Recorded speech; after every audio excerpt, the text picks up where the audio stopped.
కుడి వచ్చి మీ అందరికీ యేసుక్రీస్తు వారి పేరట నా వందనాలు. చిన్న ప్రార్థన చేసుకుని దేవుని మాటల్లోనికి వెళ్దామండి. అందరు కళ్ళు మూసినట్లయితే చిన్న ప్రార్థన చేసుకుందాం. పరలోకమందున మా కన్న తండ్రి, ఇంచక్కడి సమయాన్ని సందర్భాన్ని మాకు దయచేసిన కొందాలు తండ్రి. గడిచిన కాలం మొదలుకొని ఈ కాలం వరకు మీ ప్రశస్తమైన కృపలో మమ్మల్ని దాచి కాచి కాపాడినందుకు వందనాలు తండ్రి. మీ అమూల్యమైన మాటల చేత బైబిల్ గ్రంథం నుంచి కొన్ని ఆధ్యాత్మిక సత్యాలు మేము తెలుసుకొనిచుండగా మరుగైన మన్నా ద్వారా మా జీవితము ఎలా మార్చబడుతుందని కొన్ని విషయాలు మేము నేర్చుకొనిచుండగా మా చెవులను ఇక్కడ కేంద్రీకరించి మా మనసుని ఇక్కడ నిలుపుకొని మా జీవితాన్ని మేము మార్చుకునే ప్రయత్నం చేయగలటకు సహాయాన్ని అనుగ్రహించండి తండ్రి. జరుగుతున్న ఆరాధన క్రమాన్ని మీ చేతికి అప్పగిస్తున్నాం తండ్రి. ఆది నుంచి అంతం వరకు విజయోత్సవంగా ముందుకు నడిపిస్తారని కోరుకుంటూ మరలా తండ్రి అని పిలుచుకునే భాగ్యాన్ని మా అందరికీ దయచేస్తారని ఈ చిన్న ప్రార్థన యేసుక్రీస్తు వారి నామమున అడిగి వేడుకుంటున్నాం తండ్రి, ఆమెన్. ప్రియమైన దేవుని వాళ్ళారా, కుడి వచ్చి మీ అందరికీ యేసుక్రీస్తు వారి పేరట నా వందనాలు. బైబిల్ గ్రంథం నుంచి ఒక చక్కటి అంశాన్ని, కొన్ని ప్రాథమికమైన విషయాల్లో మానవుడు మరిచిపోతున్న అత్యంత విలువైన విషయాన్ని మాట్లాడుకునే ప్రయత్నం అయితే చేద్దామండి. అందులో భాగంగా ఒక ప్రశ్నతో ఈరోజు నా యొక్క సందేశాన్ని నేను మొదలు పెట్టాలనుకుంటున్నాను. ఆ ప్రశ్న ఏంటి అంటే, బైబిల్ చదివిన లేకపోతే బైబిల్ గురించి విన్న ప్రతి ఒక్కరూ సమాధానం ఇవ్వగలిగిన ప్రశ్న. ఆ ప్రశ్న ఏంటంటే, భూమిపై పుట్టిన మొట్టమొదటి వ్యక్తి లేకపోతే ఆది కాండంలో మొట్టమొదటి మనిషిగా పిలువబడుతున్న అతని పేరేంటో మీకు తెలుసా? ఆది కాండంలో యాక్చువల్గా 2వ అధ్యాయంలో అతని ప్రస్తావన, మనుషుల ప్రస్తావన అనేది ఆ వ్యక్తితోనే ప్రారంభమైంది. భూమి మీద మొట్టమొదటి మానవుడు, అతని పేరు కూడా అర్థం ఏంటంటే మట్టి నుంచి తీయబడినవాడని అర్థము. అతని పేరే ఆదాము అని మనం చెప్పుకోవచ్చండి. ఈరోజు మనం పరిశీలన చేయబోయే అంశం కూడా, ఈరోజు మనం నేర్చుకోబోయే అంశము కూడా ఎవరి గురించి అంటే ఆదాము జీవితాన్ని తెలుసుకునే ప్రయత్నం అయితే మనము దాదాపు అత్యంత ఎక్కువ సంవత్సరాలు బ్రతికిన వ్యక్తుల యొక్క జాబితాలో ఆదాము కూడా మనకి కనబడుతూ ఉంటాడు.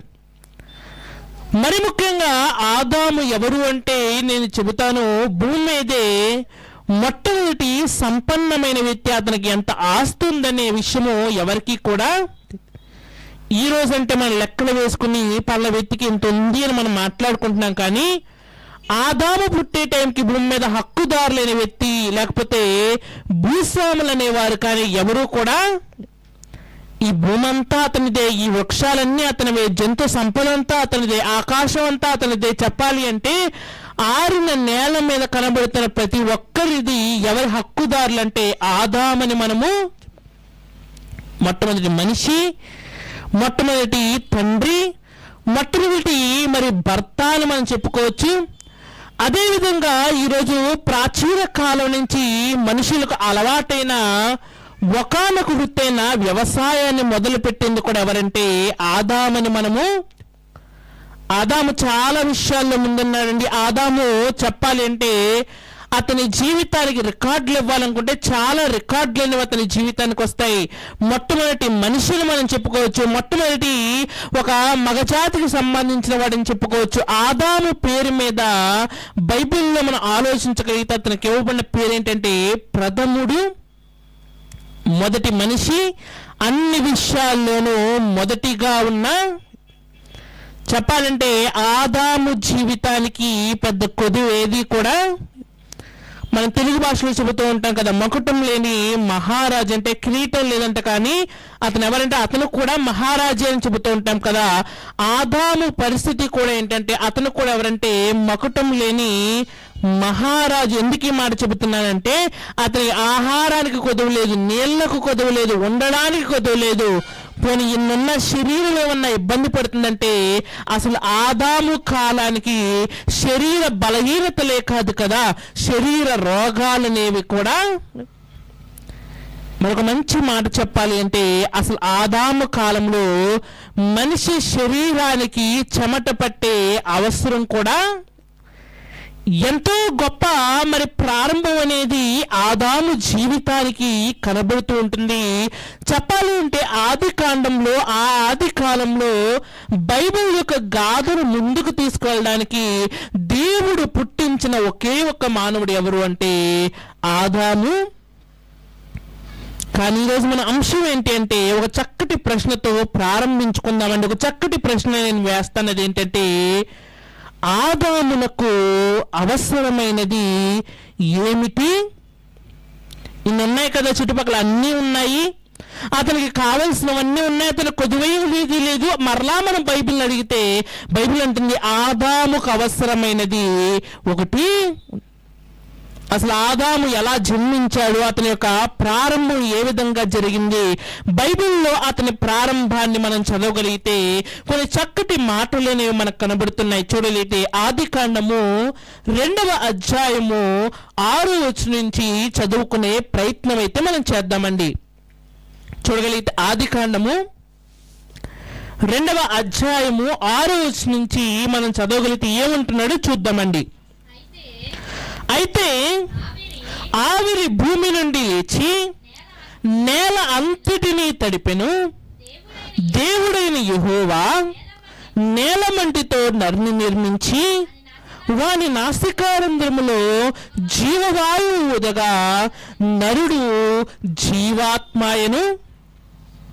ఆదాము ప్రారంభం అనేది ఎలా జరిగింది అంటే ఆదామును పుట్టించడానికి ఆదాము కన్నా ముందు మానవులు భూమి మీద ఎవరూ కూడా ఒక స్త్రీ కానీ ఒక పురుషుడు కానీ ఎవరు లేని టైంలో ఆదాము జన్మించాడంటే ఎలా జన్మించాడు అంటే దేవుడు మనిషిని చేయడం అదే తొలిసారి ఎలా చేస్తున్నాడంటే తన రూపము చొప్పున తన పోలిక చొప్పున ఒక బొమ్మను చేశాడంట మంటితో.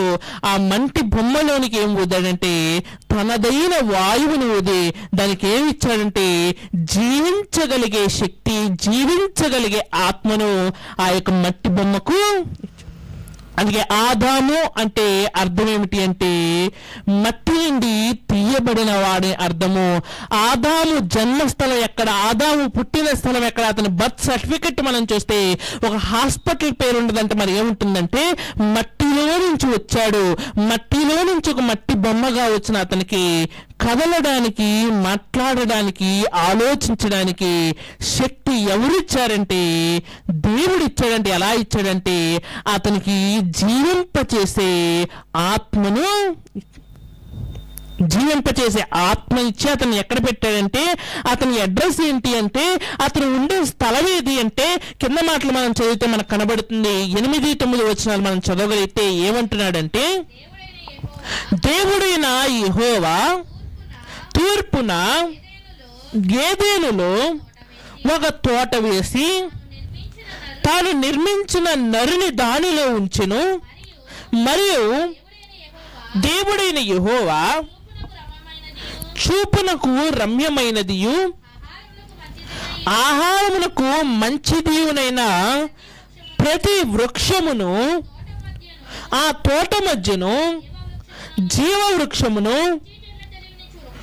మంచి చిల్ల తెలివినిచ్చు వృక్షమును నేల నుండి మొలిపించెను. ఆదామున్న ప్లేస్ పేరు ఏంటంటే ఏదీరు ప్రాంతంలో తూర్పు వైపు ఒక తోట ఉందంట.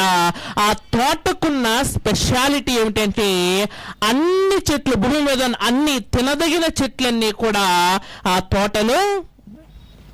ఈ మధ్యకాలంలో మనం షాపింగ్ చేయడానికి సూపర్ మార్కెట్కి వెళ్తుంటాం. సూపర్ మార్కెట్ అంటే ఏంటంటే అన్ని వస్తువులు, అన్ని బ్రాండ్లకు సంబంధించిన వస్తువులు ఇది లేదు అనడానికి లేకుండా ధరించే వాటి దగ్గర నుంచి తినే వాటి వరకు, తినే వాటి దగ్గర నుంచి వేసుకుని వెళ్ళే వాహనాల వరకు, పైన నడినెత్తి నుంచి అడికాలు వరకు ప్రతి సామాగ్రి కూడా ఆ సూపర్ మార్కెట్లో.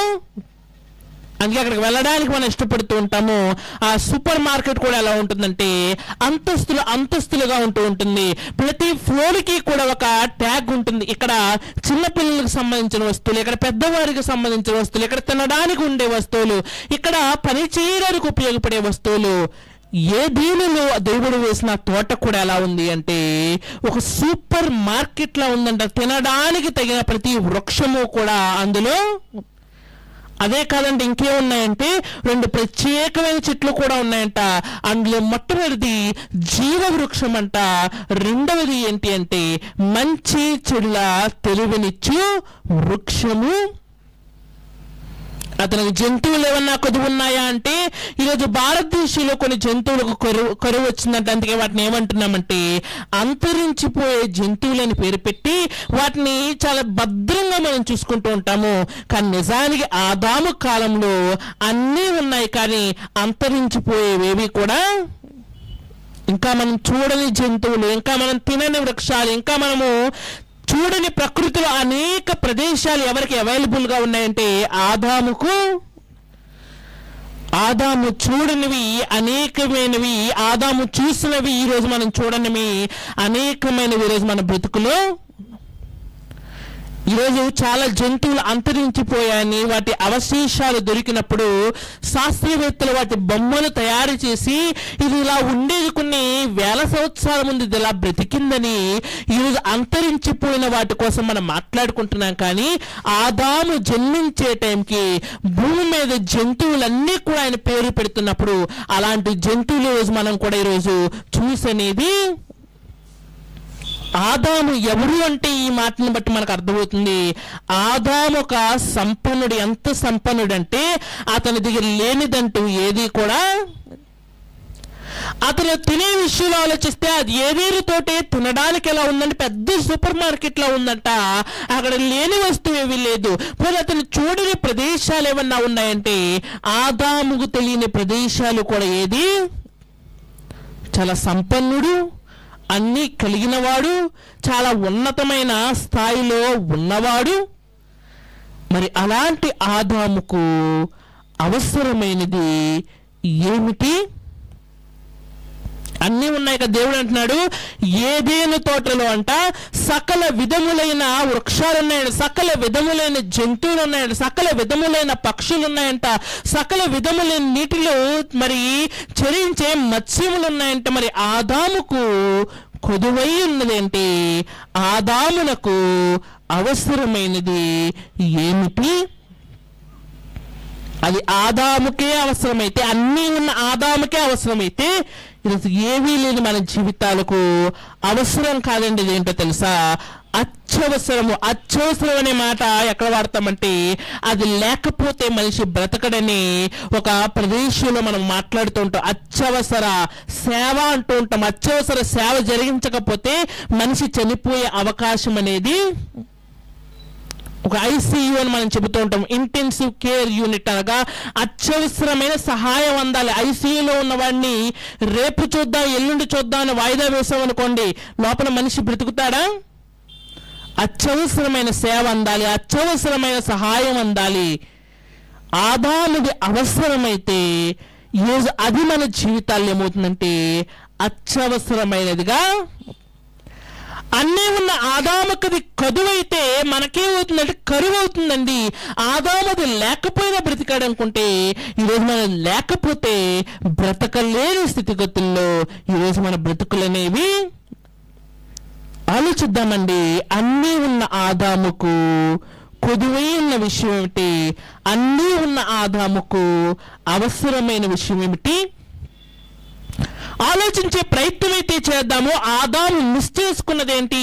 ఈ కడవరి దినాల్లో ఆదాము కన్నా ఎక్కువ జ్ఞానము కలిగిన 66 గ్రంథాలు పుస్తకాలు మన చేతుల్లో ఉన్నా సరే ఈ పుస్తకాన్ని బట్టి ఆ అత్యవసరమైనది ఏంటో తెలుసుకునే ప్రయత్నం ఏంటో చేద్దాము. ఆ అత్యవసరమైన దాన్ని మన జీవితంలోనికి ఎలా తెచ్చుకోవాలో తెలుసుకునే ప్రయత్నం కూడా. ప్రారంభంలో చెప్పాను కదా, ఆదాము చాలా విషయంలో ఫస్ట్ లైన్లో ఉన్నాడు. ఏ విషయాలంటే మొట్టమొదటి ఆదాము భూమి మీద మొట్టమొదటి మనిషి, మొట్టమొదటి మగవాడు, మొట్టమొదటి తండ్రి, మొట్టమొదటి భర్త, ఇంకా చెప్పాలంటే ఆదాము మొట్టమొదటి అధికారి అని కూడా మనం చెప్పుకోవచ్చు. ఎందుకంటే ఆదాముకు దేవుడు ఎలాంటి అధికారం ఇచ్చాడంటే పేర్లు పెట్టే అధికారం కూడా. ఆదాము ఎవరు కూడా అంటే బైబిల్ చెబుతుంది ఆదాము ఒక రైతు అంట. ప్రపంచంలో వ్యవసాయం అంటే ఏంటో తెలియని కాలంలో కూడా మొట్టమొదటి సందర్భాల్లో భూమిని ఎలా సేద్యపరచాలనే విషయము ఆదాముకు దేవుడు నేర్పించి, ఆదాము మొట్టమొదటి తండ్రి మాత్రమే కాదు, ఆదాము మొట్టమొదటి పురుషుడు మాత్రమే కాదు, ఆదాము మొట్టమొదటి ఎవరు కూడా అంటే ఆదాము జీవితం నుంచి 3 విషయాలు నేర్చుకునే ప్రయత్నం చేద్దాము. అందులో మొట్టమొదటిది ఏంటంటే ఆదాము మొట్టమొదటి ఏ వ్యక్తి కింద కూడా పిలువబడతాడంటే చూడైతే మనం చూద్దాం. రోమాపత్రిక 5వ అధ్యాయము 12వ వచనాన్ని చదువుకునే ప్రయత్నం అయితే మనం చేద్దామండి. రోమాపత్రిక 5వ అధ్యాయము 12వ వచనాన్ని చదువుకునే ప్రయత్నం అయితే మనం చేయగలిగితే ఏమని రాయిస్తున్నాడో చదువుకునే ప్రయత్నం అయితే మనం చేద్దామండి. రోమాపత్రిక 5వ అధ్యాయము 12వ వచనం అండి. ఇట్లుండగా ఒక మనుషుని ద్వారా పాపము ద్వారా మరణమును లోకమునకు ఎలాగు ప్రవేశించెనో అలాగునని మనుషులందరూ పాపము చేసినందున మరణము అందరికీ సంప్రాప్తమాయను. జాగ్రత్తగా ఆలోచించగలిగితే ఆదాము దేనికి ఫస్ట్ గా ఉన్నాడు? అతను మొట్టమొదటి తండ్రి, మొట్టమొదటి భర్త, మొట్టమొదటి పురుషుడు మాత్రమే కాదు. ఆదాము గురించి ప్రపంచానికి తెలియని నిజం ఏంటంటే ఆదాము మొట్టమొదటి ఎవరు కూడా అంటే పాపము చేసిన వ్యక్తి. కాలానుగుణంగా కాలాన్ని బట్టి పాపాలు చేసిన వారి పేర్లు రాసుకుంటూ వస్తే ఆ లిస్ట్లో మొట్టమొదటి ఎవరి పేరు మనకు కనబడుతూ ఉంటుందంటే ఆదాము, తర్వాత హవ్వ, ఆ తర్వాత కయీను మనకు కనబడుతూ ఉంటారు. ఆదాము ఎవరు కూడా అంటే ఈ ప్రపంచంలోనికి పాపాన్ని తీసుకొచ్చిన వాడు. ఈరోజు కొన్ని భయంకరమైన రోగాల గురించి చెబుతూ ఇవి పలానా దేశంలో పుట్టాయండి, ఒక ఎబోలా గురించి చెబుతూ పలానా సౌత్ ఆఫ్రికాలో పుట్టిందండి, పలానా క్యాన్సర్ గురించి చెబుతూ ఇది పలానా పాశ్చాత్య దేశాల్లో పుట్టిందని ఎలాగైతే చెబుతూ ఉంటామో పాపము కోసం కూడా చెప్పాలండి. పాపం ఎక్కడ పుట్టిందంటే ఆదాము దగ్గర పుట్టిందంట. అది పుట్టినది ఎలా మారిపోయిందంటే ప్రపంచం మొత్తానికి ఏమైపోయిందంటే సంప్రాప్తము. చాలా మంది ఆదాము తప్పు చేశారు కాబట్టి మనము కూడా తప్పు చేసిన వారే, మనము కూడా పాపం చేసిన వారే అని అనుకుంటాం. కానీ నిజానికి అక్కడ రాయబడుతున్న మాట ఏంటంటే ఆదాము తప్పు చేసి అతను పాపాత్ముడయ్యాడు. మనమేమయ్యామంటే ఆ పాపము మనము కూడా జరిగించి మనం ఏమయ్యామంటే మరణమునకు లోనైన వారుగా. ఒక వ్యాధి మరి వ్యాపించడానికి రకరకాల మార్గాలు ఉంటాయండి. కొన్ని మరి గాలి ద్వారా వ్యాప్తి చెందుతూ ఉంటాయి. కొన్ని రోగాలు అనేవి దగ్గినప్పుడు, తుమ్మినప్పుడు ఆ గాలిలో ఆ వైరస్ పార్టికల్స్ అనేవి కలిసిపోయి అవతల వారికి సంక్రమించే గుణాల రోగాలు కూడా కొన్ని గాలి ద్వారా, కొన్ని నీటి ద్వారా, కొన్ని మనుషుల్ని ముట్టుకోవడం ద్వారా. అయితే ఆదాముకు వచ్చిన ఈ రోగం అనేది ఎలాంటి రోగం అంటే ఇప్పటి వరకు ప్రతి రోగానికి మనిషి దగ్గర మందు, మెడిసిన్ అనేది ఉంది. కానీ ఆదాముకు వచ్చిన రోగానికి మందు అనేదే. మరొక విషయం చెప్పమంటారా?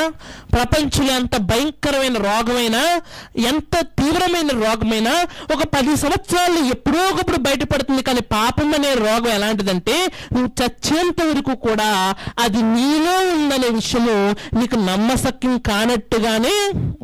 అంతేనా కాదండి? అవతల వాడిని పాపి అనమంటే అంటాం, కానీ మనల్ని మనం నేను పాపిని అని చెప్పుకోవడానికి క్రైస్తవులు తప్పితే ఎవరు కూడా అంతగా ఇష్టపడరనే మనము. చాలా మంది క్రైస్తవులు కూడా నేను పాపిని అవతల వాడు అంటున్నాడు కాబట్టి అంటున్నాను, కానీ నిజానికి లోపల నుంచి నాలో ఉన్న రోగాన్ని గుర్తించి నా పరిస్థితి ఇది అని చెప్పుకున్న వ్యక్తి ఎవరు కూడా. పాపం అనేది ఎంత భయంకరమైన రోగం అంటే ఆదాము తీసుకొచ్చిన, ఆదాము మొట్టమొదటి విక్టిమ్ అయ్యాడు, మొట్టమొదటి బానిస అయ్యాడు ఈ పాపానికి. ఈ పాపం అనేది ఎంత భయంకరమైందంటే అది నీలో ఉన్నదని చెబితే ఎవరూ కూడా దాన్ని అంగీకరించరు. ఎంత దారుణమైన సిచ్యువేషన్ అంటే, ఒక డాక్టర్ దగ్గరికి వెళ్ళి నీలో పలా రోగం ఉన్నప్పుడు ఆ లక్షణాలను బట్టైనా మన మనసు మార్చుకుని ట్రీట్మెంట్ కోసం మనం త్వరితపడుతూ ఉంటాం. కానీ పాపం అనేది ఎంత భయంకరమైన రోగం అంటే, అది నీలో ఉందని ప్రపంచం మొత్తం ఘోషిస్తున్న మనసు మారనివ్వకుండా ఆ రోగం దేని ముందు అటాక్ చేస్తుందంటే, మనసుని ఎలా మార్చేస్తుందంటే మొద్దుబారే విధంగా. అప్పుడప్పుడు డాక్టర్ దగ్గరికి వెళ్ళినప్పుడు ఆ యొక్క హాస్పిటల్ ఆ షీట్ల మీద మనకు కనబడుతూ ఉంటుంది. అందులో ముఖ్యంగా విషపూరితమైన సర్పాల కోసం చెబుతూ, విషపూరితమైన సర్పం అంట కాటేసిన తర్వాత కాసేపటికి ఏమి స్టార్ట్ అవుతుందంటే, శరీరంలో రక్తం వెళ్ళి ఆ వేగం పెరుగుతుందంట. కొంచెం కొంచెంగా అవయవాలన్నీ మొద్దుబారిపోతూ మనకేం జరుగుతుందో తెలియని పొజిషన్లో ఒక మనిషి కుప్పకూలిపోతూ ఉంటాడంట. ఆ పాము కాటు యొక్క లక్షణాలు వాళ్ళు చెబుతూ ఉంటారు. పాపపు లక్షణాలు కూడా అలాగే ఉంటాయండి. ఎప్పుడైతే అది నీ జీవితంలోనికి వచ్చిందో నీ మనసు ఏమైపోతుందంటే కొద్ది కొద్దిగా రాతి హృదయం వల్లే మారిపోతుంది. రాతి హృదయానికి నీలో రోగం ఉందని చెబితే ఎవరు కూడా యాక్సెప్ట్ అనేది. ఒకరోజు యేసుక్రీస్తు వారు అనేక పట్టణాలు తిరిగి ఆయన గెరాసీయుల దేశానికి వెళ్ళినప్పుడు అక్కడ వాళ్ళు అంటున్నారంటే మమ్మల్ని విడిచిపెట్టి వెళ్ళిపో అంటున్నారంటే కారణం ఏంటంటే, ఆయన చెప్పే బోధ ఎలా ఉందంటే నీలో పాపం ఉంది అని చెబితే వినలేని పరిస్థితుల్లో ఎవరున్నారంటే, ఒకరోజు బాప్తీసం నుంచి యోహాను తల ఎందుకు తెగ నరకబడింది అంటే ఒక స్త్రీ అర్థం చేసుకోలేకపోయింది. ఆ స్త్రీకి యోహాను చెప్పాడు ఏమనంటే, నువ్వు చేస్తున్నది పాపము, నీలో ఉన్నది పాపము, నువ్వు దాన్ని తీసివేసుకోలేకపోతే భయంకరమైన పరిస్థితులు నీ బ్రతుకులోకి వస్తాయని చెప్పినప్పుడు ఆ స్త్రీ వినలేదండి. కారణం ఏంటంటే పాపం అనేది హృదయానికి పట్టిన రోగము. హృదయం ఎవరి మాట కూడా వినిపించుకోలేని ఒక రాతి హృదయం వల్లే మారిపోతూ, ఆదాము మొట్టమొదటి సంపన్నుడే కాదు, ఆదాము మొట్టమొదటి మనిషి మాత్రమే కాదు, ప్రపంచానికి ఒక భయంకరమైన రోగాన్ని అందించడంలో ఎవరి హస్తం కూడా ఉంది అంటే ఆదాము యొక్క హస్తం కూడా. అసలు ఎలా వచ్చింది ఈ రోగం అనేది ప్రపంచంలోనికి? ఈ రోగం బారిన పడ్డానికి ఆదాము చేసిన తప్పేమిటి? ఒక చిన్న మాటను నేను మీకు చూపించి నేను ముందుకు వెళ్తాను. చూడైతే ఆది కాండానికి మనం వెళ్ళిపోదామండి. ఆది కాండము 3వ అధ్యాయము 6వ వచనాన్ని మనం చదవగలిగితే ఏమంటున్నాడో చూద్దామండి. ఆది కాండము 3వ అధ్యాయము 6వ వచనాన్ని మనం చదువుకుందామండి. స్త్రీ ఆ వృక్షము ఆహారమునకు మంచిదియు కనులకు అందమైనదియు వివేకమిచ్చు రమ్యమైనదియునై ఉండుట చూచినప్పుడు ఆమె దాని ఫలముల్లో కొన్ని తీసుకుని తిని తనతో పాటు తన భర్తకును ఇచ్చెను, అతడు కూడా తినెను. ఆదాము తప్పెక్కడ చేశాడంటే, ఆదాము ఒక గ్రహించలేని స్థితిగతుల్లో ఉన్నప్పుడు అతని పాపం అనేది భయంకరమైన యాక్సిడెంట్లు కూడా ఎప్పుడు జరుగుతాయి భారతదేశంలో అంటే ఒక రిపోర్ట్లో చెబుతున్నారు. తెల్లవారుజామున మరి 1 గంట నుంచి మరి 3 గంటలు 4 గంటల ప్రాంతంలో జరుగుతాయంట. అత్యంత ఎక్కువగా మరి ఈ హృదయానికి సంబంధించిన గుండెపోట్లు కూడా ఎప్పుడు వస్తాయంటే డాక్టర్లు చెబుతున్నారు ఎవరు మెలకువలేని సమయాల్లో 3 నుంచి 4 గంటల లోపలే వస్తాయి. కారణం ఏంటంటే ప్రమాదం ఎప్పుడు కూడా ఎప్పుడు వస్తుందంటే మనం ఊహించని ప్రదేశాల్లో ఊహించని సమయాల్లోనే. ఎవరు కూడా అనుకోరు ఇలాంటి టైంలో ఇది వస్తుంది, ఇలాంటి టైంలో ఇలాంటి ప్రమాదం వస్తుందని ఎవరు ఊహించడానికి బైబిల్ చెబుతుంది. మనం ఊహించిన టైంలో అంటే కీడు మన మీదకి అది వచ్చినప్పుడు దాన్ని రిసీవ్ చేసుకోవడం తప్పితే, అది వచ్చినప్పుడు దాని నుంచి దూరంగా పారిపోవడం తప్పితే అది వస్తుందని అంచనా కూడా మనము ఒక తుఫాన్ అయితే మనం అంచనా వేయచ్చండి, పలా టైంలో తీరం దాటొచ్చని మనం అంచనా వేయచ్చేమో. కానీ మన జీవితంలో జరిగే కొన్ని సిచ్యువేషన్స్ ఎలా ఉంటాయంటే మనం ఆలోచించగలిగితే అనుకోకుండా జరిగిపోతూ ఉంటాయి. ఆదాము జీవితంలో కూడా ఏమైందంటే తప్పు ఒక ఏమారుపాటు నిమిషంలో జరిగిందంట. ఏమైందంటే తన భార్య తీసుకొచ్చిన ఆ ఫలాలు ఇవి ఏంటి అని అడగకుండానే ఏం చేశాడంటే తినేశాడంట. తినడంతోనే ఏమైందంటే దేవుడు పెట్టిన అగ్రిమెంట్ అనేది, దేవుడు పెట్టిన ఆజ్ఞ అనేది బ్రేక్ అయిపోయింది. దేవుడు చాలా చక్కగా చెప్పాడు. ఏదేని తోటలో నీకున్న ఒకే ఒక రూల్ ఏంటంటే నీకు నచ్చేది తిను, కానీ ఒకే ఒక విషయం నీకు ఎగ్జంప్షన్ ఇస్తున్నాను, తినకూడదని ఆజ్ఞిస్తున్నాను. ఏ చెట్టు అంటే మంచి చెడ్డల తెలియనిచ్చే వృక్షము. ఆ వృక్షము జోలికి తప్పితే ప్రపంచంలో ఉన్నవన్నీ కూడా నువ్వు తినవచ్చు అన్నాడు. కానీ ఆ ఒక్క ఆజ్ఞ విషయంలోనే ఆదాము తప్పు చేసి దేవుని ముందు ఏమైపోయాడో తెలుసా? ప్రపంచంలో మొట్టమొదటి ఓడిపోయిన వ్యక్తి ఎవరైనా ఉన్నారంటే ఆదామని కూడా మనము, ప్రపంచంలో మొట్టమొదటి శిక్షార్హుడైన దోషి అయిన వ్యక్తి ఎవరైనా ఉన్నారంటే ఆదామని మనం చెప్పుకోవచ్చు. దేవుడు పెట్టిన రూల్స్ ని అతను ఫాలో చేయలేదు, రూల్స్ ని అతిక్రమించాడు. ఒక ట్రాఫిక్ రూల్స్ ని మనం అతిక్రమిస్తేనే మన మీదకి చలానా వస్తుంది కదా. ఆదాము జీవితంలోనూ కూడా చలానా వచ్చిందంటే తెలుసా? పాపము దాని తాలూకు భయంకరమైన, నమ్మలేని, జీర్ణించుకోలేని లక్షణాలు అతని బ్రతుకులోనికి, అతను చేసింది పాపమే. ఆ పాపాలు తాలూకు రిజల్ట్ అనేది ఎప్పుడు వచ్చిందంటే కొద్ది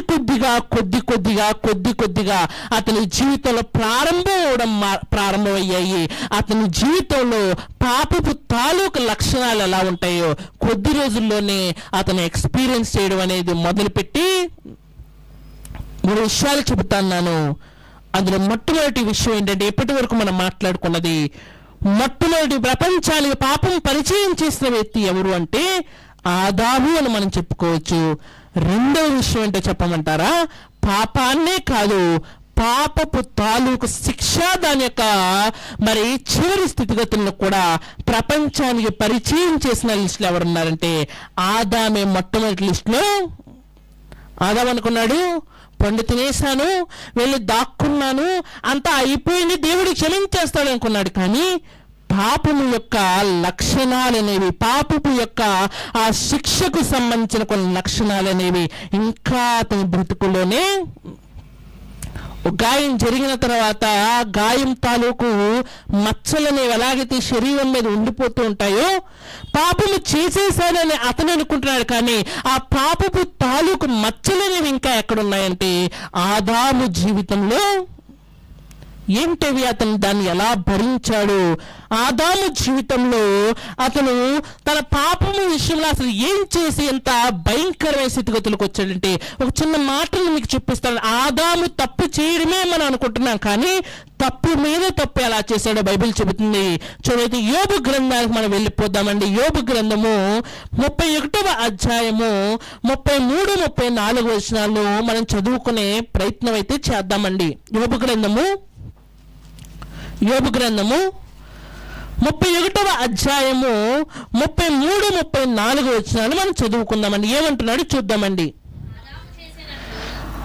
ఆదాము చేసినట్లు నా దోషములను దాచిపెట్టుకుని, జాగ్రత్త మనం ఆలోచించగలిగితే ఆదాము చేసిన తప్పేంటి అంటే మనం అందరం చెబుతాం ఏమని, ఆదాము పండుతున్నాడండి, అదే అతను చేసిన భయంకరమైన. కానీ దేవుడు అంటున్నాడంట, ఆదాము తప్పు చేయడం, ఆ పండు తిన్నము ఒక ప్రైమరీ తప్పు అయితే, రెండవ తప్పు, సెకండరీ తప్పు కూడా అతను చేసేదంటే తెలుసా? చేసిన నేరాన్ని దాచిపెట్టడం కూడా ఏంటో తెలుసా? తప్పని. అప్పుడప్పుడు పెద్ద పెద్ద కేసులకు మరి తీర్పులు చెబుతున్నప్పుడు అధికారులు తప్పు చేసిన వాడికి మాత్రమే కాదండి, మనకు తెలిసి ఏమనంటే తప్పు చేసిన వాడికి మాత్రమే కాదండి శిక్ష. ఎవరికి కూడా శిక్ష అంటే తప్పుకు సహకరించిన వాడికి శిక్ష అంట, తప్పు జరుగుతున్నప్పుడు చూసి కూడా పట్టించుకోని వాడికి కూడా ఏముంటుందంటే శిక్ష అనేది.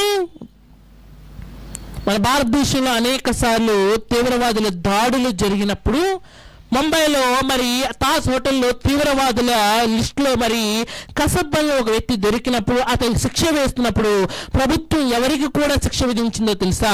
వాళ్ళు అసలు దేశంలోనికి ఎలా వచ్చారు? ఫస్ట్ ఆ కోస్ట్ గార్డులకు శిక్ష విధించారు. నెక్స్ట్ దేశంలోనికి వచ్చిన తర్వాత ఆ తాజ్ హోటల్లోనికి అన్ని బాంబులు పట్టుకుని మీరు ఎలా వెళ్ళారు, ఆ యాజమాన్యానికి శిక్ష విధించారు. తప్పు చేసిన వాడికి మాత్రమే కాదండి, దాన్ని సహకరించిన వాడికి, అది జరిగినప్పుడు చూస్తున్న వాడికి కూడా ఏమొస్తుందంటే శిక్ష అనేది. అందుకే చిన్నప్పుడు చూడండి, ఎవరికైనా తప్పు విషయమై దెబ్బలు తింటున్నారు అనుకోండి, దాన్ని చూసి ఎవరైనా నవ్వితే వాడికి కూడా ఏం పడుతుంది? శిక్ష అనేది. ఎందుకంటే తప్పు అనేది ఒక ఎంకరేజ్మెంట్ చేయవలసిన ఒక యాక్ట్ అయితే ఒక వ్యక్తి మెడల్ సాధిస్తున్నాడు, ఒక వ్యక్తి ఎదుగుతున్నాడంటే దాన్ని మనం అప్రిషియేట్ చేసిన, దాన్ని మనము పొగిడిన, దానికోసం మనం ఉన్నతంగా చెప్పుకున్న పర్వాలేదు. కానీ ఒక వ్యక్తి తప్పు చేస్తున్నాడంటే అది ఎంకరేజ్ చేయవలసిన విషయం అయితే కాదు. అందుకే తప్పు చేసిన వాడికి మాత్రమే కాదు, దాన్ని చూసిన వాడికి, దాన్ని విన్నవాడికి, దానికి సహకరించిన వాడికి, అది జరుగుతున్నప్పుడు నాకెందుకు లేని దాని గురించి 10 మందికి చెప్పకుండా తాను చూసుకునే స్వార్థపరుడికి కూడా ఏం పడుతుందంటే శిక్ష అనేది. మనుషులే ఇన్ని న్యాయస్థానాలు, ఇన్ని లాజిక్లు, ఎంత పెద్ద రాజ్యాంగాలు, న్యాయ విధులు రాసుకున్నప్పుడు మన దేవుడు ఎలాంటి వాడంటే బైబిల్ చెబుతున్న ఆయన ఎవరంటే సర్వలోకానికి న్యాయాధిపతి అంట. భూమి మీద ఎక్కడ న్యాయం జరిగినా జరగకపోయినా దేవుని దగ్గరికి వెళ్తే న్యాయం జరుగుతుందంట. అలాంటి దేవుని కోర్టులో ఆదామును నిలబెట్టినప్పుడు మనకు కనబడే శిక్ష ఏంటంటే పండు మాత్రమే తిన్నాడు. కానీ దేవుడు అంటున్నాడంట పండు మాత్రమే తినడం కాదు, తిన్నాననే విషయం నాకు చెప్పకుండా దాచిపెట్టి ఎక్కడ దాక్కున్నాడో తెలుసా? చెట్ల మధ్య. దేవుని కనబడకుండా అతను దూరంగా దాక్కున్నది ఎందుకు అని అడిగితే అందరూ అనుకున్నది అతను బట్టలు లేవు కదండి అందుకే దాక్కున్నాడు అనుకోవచ్చు. కానీ బట్టలు మాత్రమే కాదు, అతను చెప్పుకోవడానికి కూడా అతని దగ్గర సరైన సమాధానం లేదు. కాబట్టే తప్పును దాచిపెట్టే ప్రయత్నంలో మరొక తప్పు చేశాడంటే, తప్పును దాచిపెట్టే ప్రయత్నంలో మరొక తప్పు చేసి ఏమయ్యాడంటే శిక్షార్హుడు, దోషిగా. అప్పుడప్పుడు మనం చూడైతే ఒక నేరంలో 2-3 కలిపి చెబుతూ ఉంటారు. అతను మొట్టమొదట దొంగతనం చేయడానికి వచ్చాడండి, కానీ లోపల వారు సహకరించకపోయేసరికి అందులో ఒక వ్యక్తిని చంపాల్సిన అవసరం వచ్చింది. నిజానికి దొంగతనం చేసి వెళ్ళిపోదు అతని మీదకి వచ్చే ఒకే ఒక శిక్ష దొంగతనానికి. కానీ దొంగతనం చేసే ప్రయత్నంలో ఏం చేశాడంటే ఒక మనిషిని చంపే హత్యా ప్రయత్నం. అయితే ఆదాము జీవితంలో కూడా పండు తినే ప్రయత్నంలో అతను చేసిన తప్పేంటో తెలుసా? తిని మొట్టమొదటి దేవునికి డైరెక్ట్ గా అన్యాయం చేశాడు, దేవుని ఎదుటే డైరెక్ట్ గా అక్రమాన్ని జరిగించాడు. రెండోది ఏం చేశాడో తెలుసా? తిన్నాను ఈ విషయం దేవునికి చెప్పకుండా దాచిపెట్టి మరొక తప్పు చేసి తప్పు మీద తప్పు జరిగించుకుంటా పోయి ప్రపంచంలోనే మొట్టమొదటి పాపి ఎవరు అంటే మనందరం చెప్పే మాట ఆదాము. ఇన్ని తప్పులు చేశాడు కదా ఆదాము, ఇన్ని పాపాలు జరిగించాడు కదా ఆదాము. ఆ పాపపు తాలూకు లక్షణాలు, ఆ పాపపు తాలూకు ఛాయలు ఏమన్నా అతని బ్రతుకులో ఉన్నాయంటే ఖచ్చితంగా. ఒక మంచి చేసినప్పుడు 10 మంది ఎలాగైతే పొగుడతారో, చెడు చేసినప్పుడు 10 మంది తిట్టడం ఎలాగైతే సహజమో, పాపము చేసినప్పుడు కూడా దాని తాలూకు కొన్ని భయాలు, కొన్ని ఛాయలు మన బ్రతుకులో ఉండిపోతాయి. ఏంటి అంటే బైబిల్ అడుగుదాం మరలా, పాపము చేసిన వాడికి ఎలాంటి ఛాయలు అతని జీవితంలో కనబడతాయంటే కొన్ని మాటలు మీకు చూపిస్తాను. చూడైతే రోమపత్రిక 6వ అధ్యాయము 21-23 వచనాలు మనం చదువుకుందామండి. రోమపత్రిక 6వ అధ్యాయము 21-23 వచనాలు మనం చదువుకుందామండి. రోమపత్రిక 6వ అధ్యాయము 21వ వచనాన్ని 23వ వచనాన్ని చదువుకుందాం. చదవండి. అప్పటి క్రియల వలన మీకేమి ఫలము కలిగెను, వాటిని గురించి మీరిప్పుడు సిగ్గుపడుచున్నారు కదా, వాటి అంతము మరణమే. 23వ వచనం కూడా చదవగలిగితే, ఏలైనగా పాపము వలన వచ్చు జీతము మరణము. పాపం చేసిన వాళ్ళ లక్షణాలు ఎలా ఉంటాయంటే మొట్టమొదటి షై అండ్ డెత్, అనగా సిగ్గుపడుతూ ఉంటాడు, చనిపోవాలని ఆశ కలిగి ఉంటూ. అందుకే నేరం చేసిన వారు చూడండి ఎక్కడ మనుషులు లేని ప్రాంతాలకు పారిపోతూ ఉంటారు. నేరం చేసిన వాళ్ళు చూడండి ఎక్కడ అడవుల్లోకి పారిపోతుంటారు. కారణం ఏంటంటే తమ ముఖాలు మనుషులకు చూపించుకోలేని పరిస్థితుల్లో వాళ్ళు. అందుకే చూడండి టీవీలు చాలాసార్లు నేరస్తుల కోసం చెప్పే మాటల్లో ఎక్కువగా చెప్పే మాట ఏంటంటే పరారీలో ఉన్నాడంటే పరిగెడుతున్నాడు. ఎక్కడికి పరిగెడుతున్నాడో తనకు కూడా మనుషులకు మొహము చూపించుకోలేని పరిస్థితుల్లో సిగ్గుపడవలసిన అవసరం ఎందుకు వచ్చిందంటే నువ్వు చేసిన పాపం నిన్ను ఎలాంటి స్థితిగతుల్లో నిలబెట్టిందంటే సిగ్గుపడేవాడిగా, మనుషుల ముందు తలదించుకునేవాడిగా.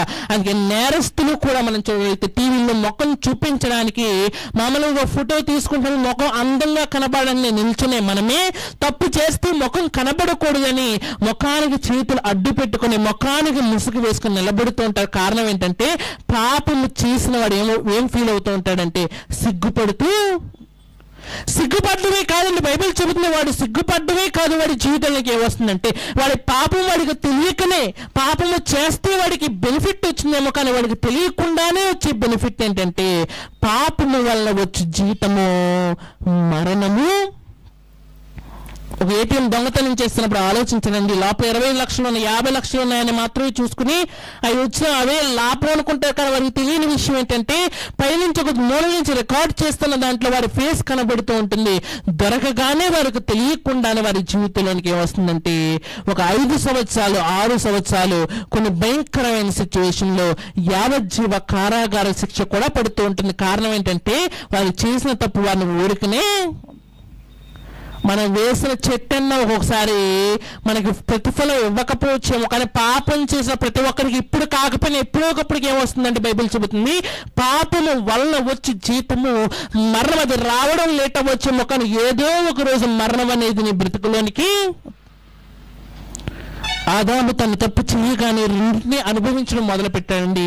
మొట్టమొదటి సిగ్గొచ్చేసిందని, ఎంత సిగ్గొచ్చేసిందంటే దేవుని ముందు నిలబడలేక సిగ్గుపడి ఏం చేశాడంటే ఒక మూలకు వెళ్ళి దాక్కుని దేవుని మాట వినేసరికి అంటున్నాడంట, నీ స్వరము విన్నప్పుడు నాకేం కలిగిందంటే భయం కలిగింది. ఎవరికి భయం కలుగుతుందంటే తప్పు చేసిన వాడికి మాత్రమే భయం అనేది.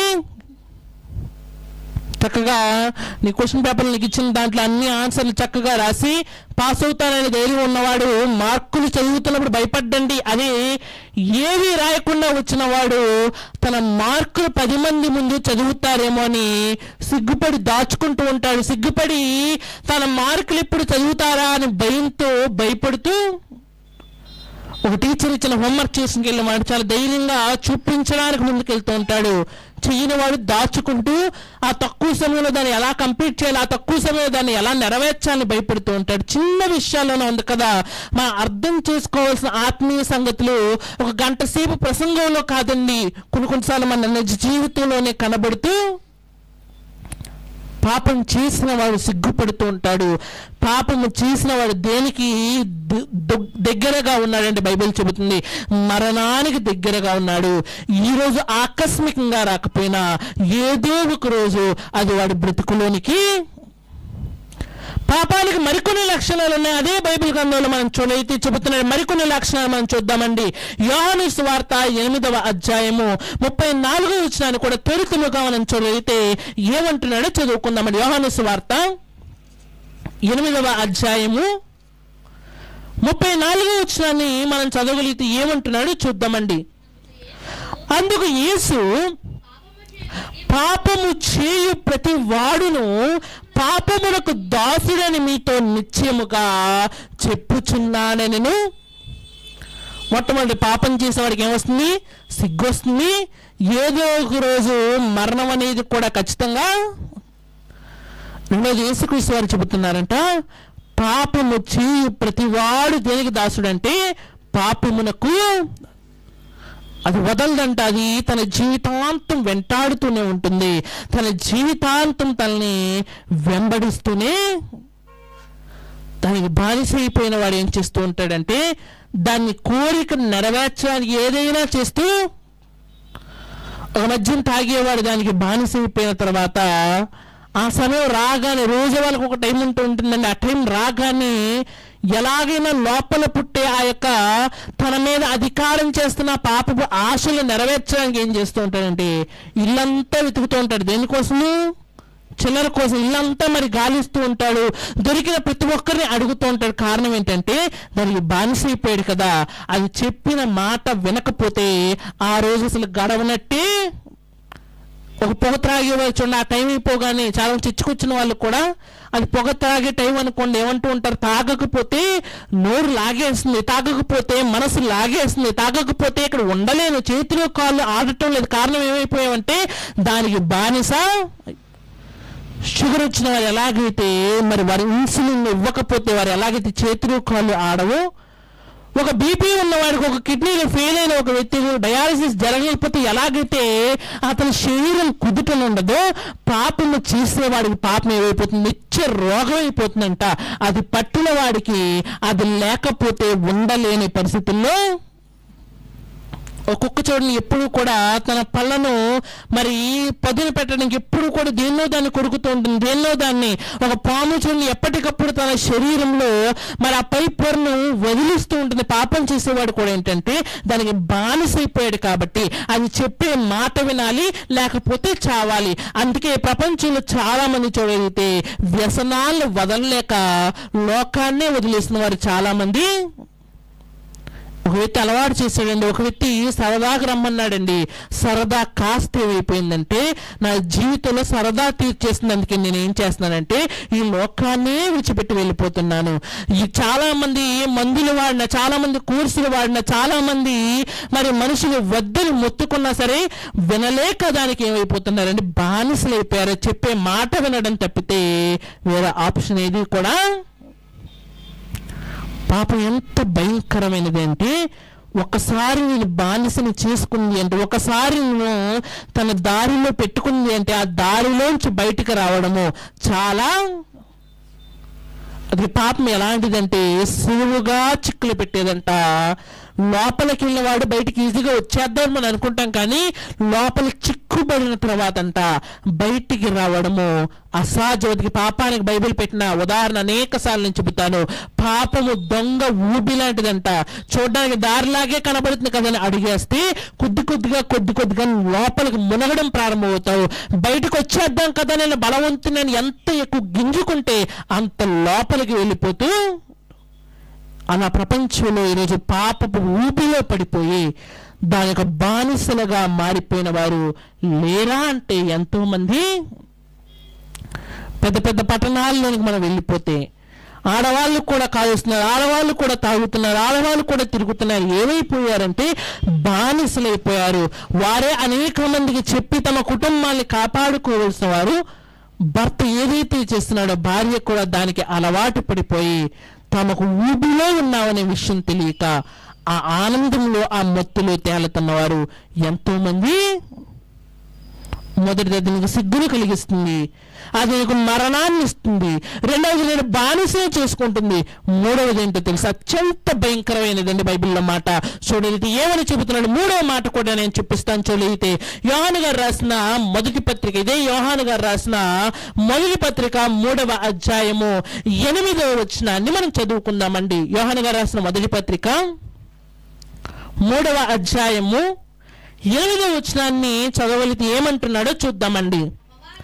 అపవాది మొదటి నుండి పాపము చేయుచున్నాడు గనుక పాపము చేయువాడు అపవాది సంబంధి, అపవాది యొక్క క్రియలు లయపరచుటకే దేవుని కుమారుడు ప్రత్యక్షమాయను. పాపపు క్రియలు అంటే ఏదో ఒక రోజు ఏమైపోతాయంటే అక్కడ చూడ లయమైపోతాయి. లయమైపోవడం అంటే ఏంటంటే నాశనం అయిపోవడం అనే కాదు, రెప్పపాటు క్షణంలో ఏమైపోతుందంటే అది కూలిపోతూ ఒక నాటకం అయిపోగానే తెర ఎలాగైతే దించేసినట్టుగా, తెర ఎలాగైతే కర్టెన్స్ ఎలాగైతే మూయబడుతూ ఉంటాయో, ఒక మరి ట్రైన్ తన డెస్టినేషన్కి చేరుకున్న తర్వాత దాన్ని క్లోజ్ చేసి ఎలాగైతే ఒక డిపోకి ఎలాగైతే పంపిస్తూ ఉంటారో, ఈరోజు నీ పాపం అనేది చివరికి ఎలాగా ఎక్కడికి వెళ్ళిపోతుందంటే లయమైపోతుంది. లయమైపోయేది ఎక్కడంటే అత్యంత వేడిని కలిగిన అజ్ఞానిని పురుగు చావని ఒక ప్రాంతం ఉందంట. ఆ ప్రాంతంలో పాపులందరూ కూడా వెళ్ళిపోతూ, అది యెషయా చెబుతా అక్కడ ఎవరున్నారంటే అధికారులు ఉన్నారంటే, చాలా గొప్ప గొప్ప వాళ్ళు, మనుషుల ముందు పేరు చెప్పుకొని మనుషుల ముందు పలుకుబడి చేసి ఎంతో గొప్పగా తిరిగిన వాళ్ళు కూడా లోపల పాపులే. ఈ పాపులందరూ కూడా ఎక్కడున్నారంటే ఆ లోకంలో ఉన్నారంట. ఆ లోకం పేరేంటంటే పాతాళం. ఆ పాతాళం ఎవరున్నారంటే అధికారులు ఉన్నారంట, సామంతులు ఉన్నారంట, భూరాజులు ఉన్నారంట. అలాంటి ప్లేస్లో పాపులు పెట్టుకుని ఇంకా బ్రతికితే నువ్వు కూడా ఎక్కడికి వెళ్తావంటే పాతాళానికి. చాలా చోట్ల ఇలాంటి మాటలు కరువైపోయాయి కాబట్టి పాతాళం అనే విషయాన్ని కూడా మర్చిపోయి పరలోకమే లోకం మనకు బ్రతికేస్తున్న క్రైస్తవులు చాలా మంది ఉన్నారు. కానీ మనకు తెలియని విషయం ఏంటంటే మన ముందు 2 దారులు, ఒక దారి కాదండి 2 దారులు ఉన్నాయి. ఒకటి పరలోకం అంట, మరొకటి పాతాళము. పాతాళం నుంచి తప్పించడానికి పాతాళం నుంచి బైపాస్ చేయడానికి వేరే మార్గం ఏదీ లేదు.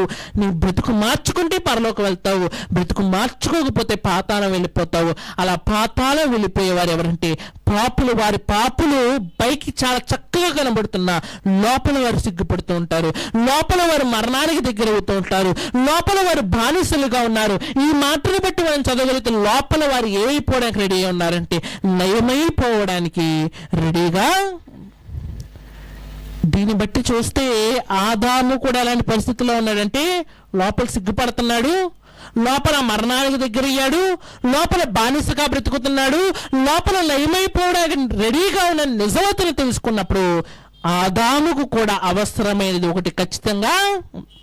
అంతేనా కదండి? ప్రారంభంలో ఏం చెప్పుకున్న ఆదాముకు అన్నీ ఉన్నాయి. తినడానికి లోటు లేదు, త్రాగడానికి లోటు లేదు, ఉండడానికి లోటు లేదు, జంతువులకు లోటు లేదు, పక్షులకు లోటు లేదు, ప్రపంచంలో ప్రతి దానికి లోటు లేదు. కానీ ఎప్పుడైతే పాపం చేసి తన జీవితంలో ఒక మచ్చను ఏర్పరచుకున్నాడో ఆ మచ్చ నుంచి తన జీవితాన్ని దూరంగా తీసుకెళ్ళడానికి ఆదాముకు కూడా అవసరమైనది ఒకటి ఉంది. ఆ ఆదాములకు అవసరమైనది కూడా ఏంటి అంటే ఒకరోజు నికోదేము చెబుతున్నాడంటే ఏమనంటే ఆ వచ్చే వ్యక్తి ఎవరో తెలుసా? లోక పాపమును మోసుకుని పోవు దేవుని గొర్రెపిల్ల. ఆదాము జీవితంలో తనకు కావలసినవన్నీ ఉన్నాయి కానీ అతని దగ్గర లేనిది ఏంటంటే తన పాపాలకు విమోచన తన దగ్గర లేదు. ఆదాముకి ఏది కూడా లేదంటే తన పాపాలకు రక్షణ కూడా అతని బ్రతుకులో. ఆదాం మొదటి మనిషి, లైన్లో మొదటి నుంచి ఉన్నాడు. ఆదాం పురుషుల్లో మొట్టమొదటి వాడు, ఆ లైన్లో కూడా ముందే ఉన్నాడు. ఆదాం మొట్టమొదటి తండ్రి లిస్టులో కూడా అతను ముందున్నాడు. ఆదాము ఎవరు కూడా అంటే పాపుల లిస్టులో కూడా ముందున్నాడు. ఆదాము ఎవరు కూడా అంటే నేను అంటాను రక్షణ కోసం ఎదురు చూస్తున్న వారు అతను మొట్టమొదటిగానే. ఆదాము ఎవరి కోసం ఎదురు చూస్తున్నాడంటే రక్షకుడి కోసం ఎదురు చూస్తున్నాడు. ఏదేని తోటలో ఆ యొక్క తప్పు చేయక మునుపు తన బ్రతికి ఎలా ఉందో మరలా తిరిగి తన బ్రతుకును అలా మార్చాలని ఒక వ్యక్తి కోసం ఎదురు చూస్తున్నాడు. ఆ రోజు ఆ వ్యక్తి అతని జీవితంలోకి రాకపోయినప్పటికీ ఆదాము కోరుకున్న రక్షకుడు ఈరోజు మన జీవితంలోనికి రావడానికి సిద్ధంగా. అన్నీ ఉన్న ఆదాముకే అవసరమైన వాడు యేసుక్రీస్తు వాడంటే ఈరోజు మన దగ్గర ఏది లేదు. ఆదాము సంపన్నుడు, మనం సంపన్నులము. ఆదాం అన్నీ ఉన్నవాడు, మనం ఏమీ లేనివాడు. ఆదాం మొట్టమొదటి వాడు, మనం చివరి వాళ్ళము. మొట్టమొదటి ఆదాము పాపాన్ని లోకానికి తీసుకొచ్చిన వాడంటే ఈ యేసుక్రీస్తు అనబడి చివరి ఆదాము, కడపటి ఆదాము లోకానికి ఏం తీసుకొచ్చాడో తెలుసా? రక్షణ తీసుకొచ్చాడు. మొదటి ఆదాము తప్పు చేసి 3 విషయాలు చెబుతాను. మొట్టమొదటిది తప్పు చేసి మొదటి పాపి అయ్యాడు. రెండవది తప్పు చేసి ఆ పాపము భార్య పడి దాని లక్షణాలు ప్రపంచానికి పరిచయం చేసిన వాళ్ళు ఆదాం మొట్టమొదటి లిస్టులో ఉన్నాడు. మూడవది రక్షింపబడవలసిన వారి లిస్టులో కూడా మొట్టమొదటి ఎవరున్నారంటే ఆదామే. ఒక 2 మాటలు మీకు చూపిస్తాను. యేసుక్రీస్తు ఎలాంటి రక్షకుడు అనే దానికి 2 మాటలు. ఆదాము ఎందుకు దేవుని నమ్మాడు, ఆదాము దేనికోసం ఎదురు చూశాడు, ఈరోజు మనం దేనికోసం ఎదురు చూడాలి, 2 మాటలు మీకు చూపిస్తాను. చూడైతే అది రోమాపత్రిక మనం వెళ్ళగలిగితే 5వ అధ్యాయము 15వ వచనాన్ని మనం చదువుకుందామండి. ఆ రోమాపత్రిక 5వ అధ్యాయము 15వ వచనంలో అపోస్తులైన పౌలు గారు ఏమి రాయిస్తున్నారో మనం చూడైతే ఏమంటున్నాడో చూద్దామండి. అయితే అపరాధము కలిగినట్లు కృపావరము కలగలేదు. ఎట్లనగా ఒకరి అపరాధము వలన అనేకులు చనిపోయినడలా మరి ఎక్కువగా దేవుని కృపయు యేసుక్రీస్తును ఒక మనుషుని కృపచేతనైన దానమును అనేకులకు విస్తరించెను. కృప ఎలా కలిగిందంటే కృప పాపంలో ర్యాపిడ్గా వ్యాపించలేదంటే. ఎందుకంటే పాపం అనేది ఏం చెయ్యకుండానే, పాపం అనేది కష్టపడకుండానే మనిషి నుంచి మనిషికి ట్రాన్స్ఫర్ అయితే ఈరోజు మన దాకా వచ్చేసిందంట. కానీ కృప అనేది ఎలాంటిదంటే ఎంతో కష్టపడితేనే కానీ మన జీవితాల్లోనికి. అందుకే ఈసారి క్రిస్మస్కి ఆలోచన చేద్దాం. ఇంత గొప్ప పండుగ వెనకాల దేవుడు చేసిన ప్రమాణం ఏమిటి, ప్రపంచం మరిచిపోయినా ఆ విషయాలు ఏంటో మనం ఆలోచిద్దాము. ఈరోజు మాటల దగ్గర మనం రాగలిగితే కృప అంతా చాలా కష్టపడితేనే మన జీవితంలోకి వచ్చిందంట. ఎలా వచ్చిందంటే పాపము వలన అనేక మంది చనిపోతే కృప వలన అనేక మంది బ్రతికింపబడి. పాపము నిన్ను సిగ్గుతోను మరణానికి చేరువ చేస్తుంటే కృప క్రీస్తు యేసునందలి నిరీక్షణ, క్రీస్తు యేసునందలి ఈ విశ్వాసము నీలో సిగ్గు లేకుండా నేను ఎలా మార్చిందంటే నిన్ను ఒక ధైర్యవంతుడిగా మార్చిందంట. ఆ పాపము నేను మరణానికి చేరువ చేస్తే ఈ కృప నేను ఏం చేసిందంటే జీవానికి చేరువ. పేతురు గారు తన ముందటి బ్రతుకుల కోసం ఏ రోజు క్రీస్తులోకి వచ్చిన సిగ్గుపడలేదు. కారణం ఏంటంటే తన ముందు జీవితం కోసం సిగ్గుపడ్డానికి ఆ జీవితపు తాలూకు మచ్చలు కానీ, ఛాయ కానీ, ఆ క్యారెక్టర్ కానీ ఇంకా తన జీవితంలో అనేక మందిని హింసించిన సౌలనబడే పౌలు తన మునుపటి జీవితం కోసం ఏ రోజు బాధపడలేదు. కానీ ధైర్యంగా చెబుతున్నాడంట, హంతకుడినైన నన్ను నా ప్రభువు మార్చుకొని. ఈరోజు పాపాన్ని తీసివేయకపోతే అది నీలో ఉందని సిగ్గుపడాలి. కానీ పాపాన్ని నుంచి తీసివేయడానికి ఒక వ్యక్తి వచ్చినప్పుడు నువ్వు సిగ్గుపడడానికి అవకాశము. పాపము నీలో ఉన్నప్పుడు చనిపోతానేమో అని నువ్వు భయపడాలి, మరణం వస్తుందేమో అని భయపడాలి. కానీ మరణాన్నే మింగేసిన యేసుక్రీస్తు నీ పక్కన ఉన్నప్పుడు మరణానికి నువ్వు భయపడాల్సిన అవసరం కూడా. పాపము నీ జీవితంలో ఉన్నప్పుడు దానికి బానిసైపోతేనేమో నువ్వు భయపడాలి. కానీ క్రీస్తు మనకి ఏమి ఇచ్చాడంటే కొరింథీ పత్రికలో చెబుతూ అంటూ ఉంటాడు, క్రీస్తు యేసు నందలి స్వాతంత్రము, ఫ్రీ విల్ ఇచ్చాడు. మనకు కావలసినట్టుగా బ్రతకడానికి అవకాశం ఇచ్చాడు. ఇక నువ్వు దాసుడు పాపములో ఉంటే నువ్వు భయపడాలి, నేను లయమైపోతానేమో అని. కానీ క్రీస్తు వెనుక వచ్చిన తర్వాత మనం ఎలా ఉన్నామంటే అక్షయులుగా ఉన్నాయి. అక్షయులు అంటే క్షయమయ్యే వారం కాదు, లయమైపోయే అవకాశము. ఈరోజు మనకున్న రక్షకుడు కోసం ఒకరోజు ఆదాము ఎదురు చూశాడు. ఆదాముకు కొదువై ఉన్నది ఈరోజు మనకి సంచకరువుగా మనకు దగ్గరై. ఇంకా కింద మాటను చదివితే చాలా చక్కటి విషయాన్ని చెబుతున్నాడు. 16వ వచనాన్ని కూడా మనం చదివితే ఏమంటున్నాడు, ఆ వచనాన్ని చదువుకుని మనం ముగించుకుందామని. ఏమంటున్నాడు చదివితే 16వ వచనము, మరియు పాపము చేసిన ఒకరి వల్ల శిక్షావిధి కలిగినట్టు ఆ దానము కలగలేదు.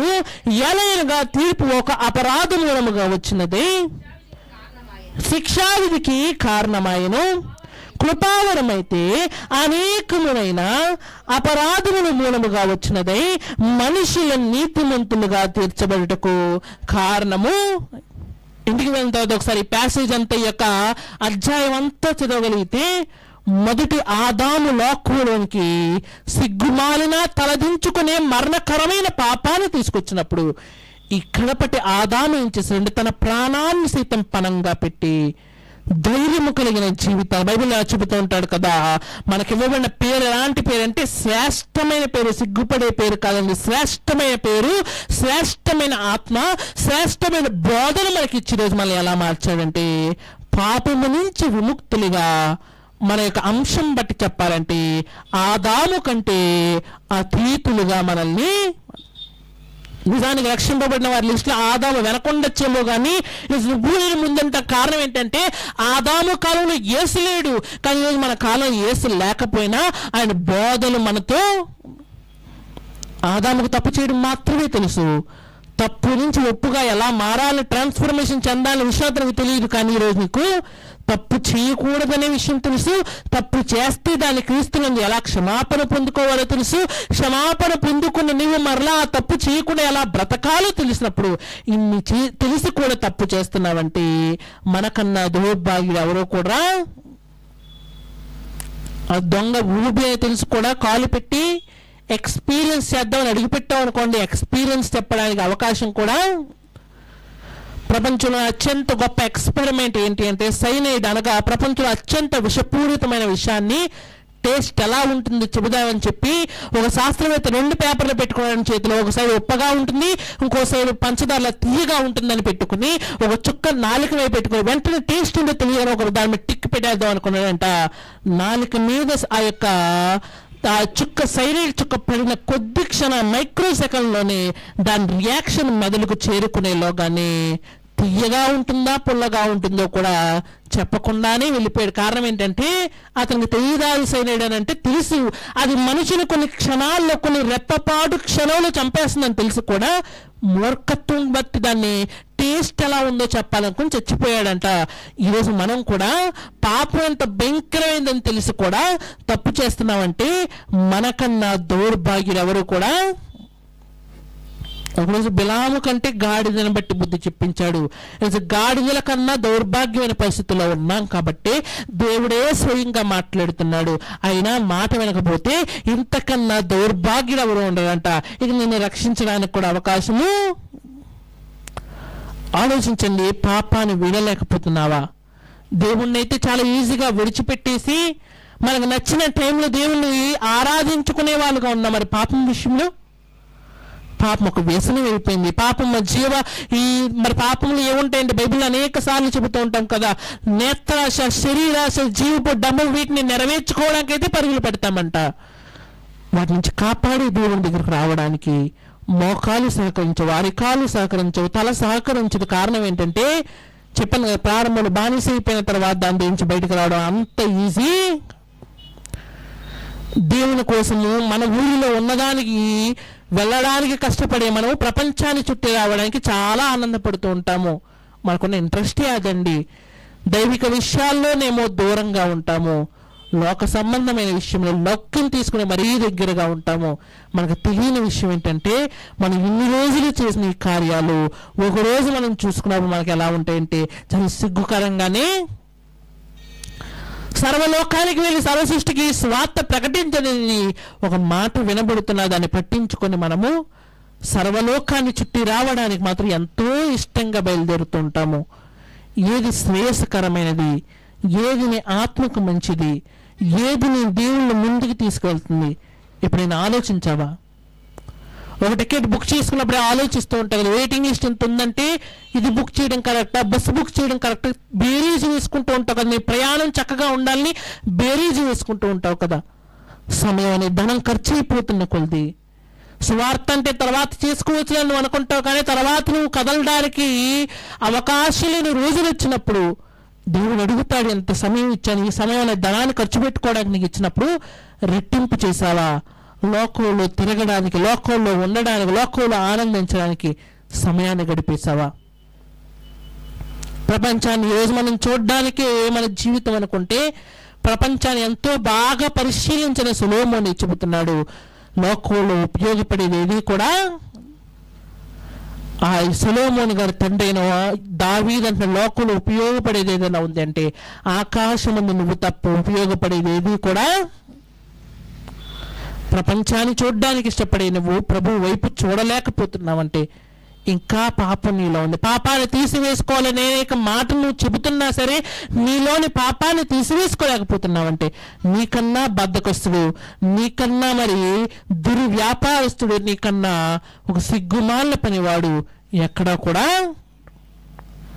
ప్రపంచాన్ని చుట్టూ వస్తే ఏమీ రాదండి, ప్రభువులో తిరిగి వస్తే పరలోకమైనా వస్తుంది. ఆలోచించండి, ఆదాముకు అవసరమైనది ఏంటి? మారు మనసు.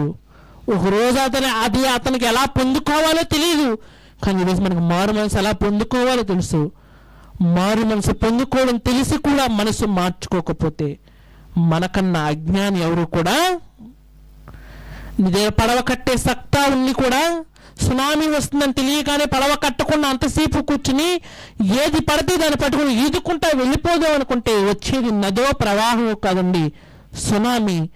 దానిలో బ్రతికుంటావా చనిపోతావో కూడా తెలియని పరిస్థితుల్లో ఒకరోజు ఆదాము ఆ విషయంలో ఫెయిల్ అయిపోయాడు.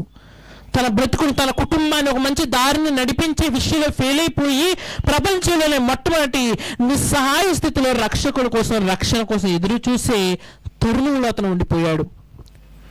ఈరోజు నీకు రక్షింపబడ్డానికి అన్ని అవకాశాలు ఉన్నాయి, రక్షింపబడ్డానికి అన్ని విషయాలు నీకు తెలుసు.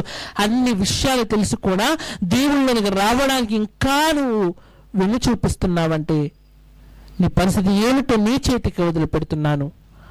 ఆదాముకు అవసరమైనది మారు మనసు, ఆదాముకు అవసరమైనది రక్షకుడు, ఆదాముకు అవసరమైనది రక్షణ. ఈ మూడు రోజుని బ్రతుకుల్లో ఉన్నాయి. ఆదాము వాటిని చేజిక్కించుకోకి ఏదేను నుంచి బయటకు వచ్చేసాడు. బ్రతుకుండగా ఈ మూడు విషయాలు నీలో లేకపోతే ఈ భూమి నుంచి నువ్వు గొంతు వేయబడతావు. ఆదాము ఏదేని నుంచి బయటకు గెంటు వేయబడినా అతను బ్రతకడానికి బోల్డంత భూమి ఉంది. ఒకసారి మనం ఈ భూమిని విడిచిపెట్టి వెళ్ళిపోతే బ్రతకడానికి, మారడానికి మనకు అవకాశము. ఆలోచించండి, తెలివైన వారమే కదా, చదువుకున్న వారమే కదా, ఆలోచించండి, ఒక చక్కటి నిర్ణయాన్ని తీసుకోండి. ఆదాము చేసిన తప్పు మీ బ్రతుకుల్లో జరగనివ్వకుండా తెలివైన వారిగా ఒక చక్కటి నిర్ణయాన్ని తీసుకుని బ్రతుకుని ముందుకు నడిపించుకుంటారని కోరుకుంటూ ఈ చిన్ని మాటలు ముగిస్తున్నాను. చిన్న ప్రార్థన చేసుకుని ఈ చిన్న అంశాన్ని మనం ముగించుకుందామండి. అందరు కళ్ళు మూసినట్లయితే చిన్న ప్రార్థన చేసుకుందాం. పరలోకమందున్న మా కన్న తండ్రి, ఈ చక్కటి సమయాన్ని సందర్భాన్ని మాకు దయచేసిన కొందాలు తండ్రి. ఆదాము భూమి మీద చాలా విషయాల్లో ముందున్నప్పటికీ పాపం విషయంలో కూడా తనకు తెలియకనే పాపము చేసి ఎలా రక్షణ పొందుకోవాలో తెలియని పరిస్థితుల్లో అతను భూమి నుంచి వెళ్ళిపోయాడు తండ్రి. ఈరోజు మేము మా జీవితాల్లో పాపం అంటే ఏమిటో తెలుసు, ఎంత భయంకరమేంటో తెలుసు, దాని లక్షణాలు ఏంటో తెలుసు, దాని ద్వారా వచ్చే ఛాయలు ఏంటో తెలుసు, అది సిగ్గును, మరణాన్ని, అది బానిసత్వాన్ని, అది లయపరుస్తుంది, అన్ని విషయాలు తెలిసినప్పటికీ మారు మనసు పొందలేని ఒక రాత్రి హృదయం వల్ల మా హృదయం ఉందేమో కరిగించి వేయండి తండ్రి. ప్రపంచాన్ని చుట్టి రావడానికి ముందున్న మేము ప్రభువులో ఎదగడానికి ఎందుకు వెనకబడిపోతున్నాం? ఒకసారి మమ్మల్ని మేము స్వీయ పరీక్ష చేసుకోగలటకు సహాయం అనుగ్రహించండి తండ్రి. ఆదాము మారడానికి అతను ప్రారంభ దినాల్లో ఉన్నాడు తండ్రి, కానీ మేము మారడానికి కడపటి ఆదాము వచ్చి వెళ్ళిపోయాడు. ఇదివరకే తండ్రి, ఇది కదవరి కాలము తండ్రి. ఎప్పుడు భూమి నుంచి వెడలిపోయే కాలం వస్తుందో వెళ్ళిపోతామో తెలియదు. ఈ కాలంలోనైనా మనస్సు మారి నూతన పరచబడి నీలో ముందుకు రాగలటకు సహాయం అనుగ్రహించండి.